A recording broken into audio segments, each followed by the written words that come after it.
Kapanapanabik ang next coming episode ng Lavender Fields. Dumating si Agent Fernandez sa bahay at walang Jasmine Flores na naabutan at nakita ang listahan ng mga hospital at nakacheck ang Crescent Medical Center.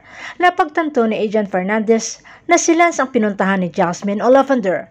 Agad na pasugod si Agent Fernandez sa Crescent Medical Center at naabutan si Jasmine o Lavender na umiiyak sa labas ng hospital. Galit na galit si Agent Fernandez na hindi sinunod ni Jasmine o Lavender ang kanyang bilin at lumabas ito ng bahay. Na wag sanang masamain ni Jasmine ang intensyon niya lamang ay proteksyonan itong si Jasmine o Lavender. Lalo na inihayag ni Jasmine ang kanyang pagkatao dito sa kay Lance at baka may pinagsabihan itong si Lance. Hindi na rin maitago ni Agent Fernandez ang totoong nararamdaman dito kay Jasmine Flores. Pero ayon kay Jasmine, pagkatapos ng ginawa ni Tyrone sa kanya ay hindi na siya nagtitiwala sa lalaki.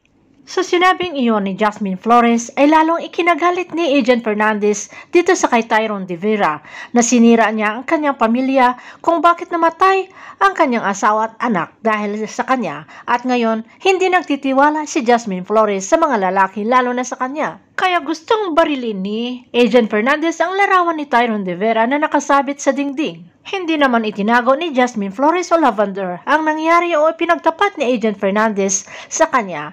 Kaya tinanong ni Ma'am Austerfield itong si Jasmine kung wala ba namang talagang naramdaman itong si Jasmine o Lavender dito kay Agent Fernandez. Samantala, hindi nakaligtas si Lance at tuluyang namatay.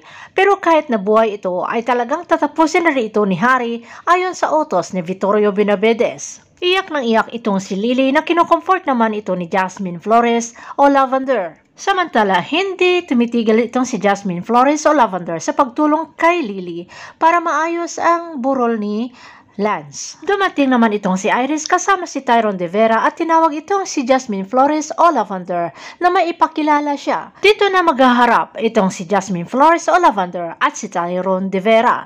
Makikilala kaya ni Tyrone itong si Jasmine Flores bilang Lavender Fields.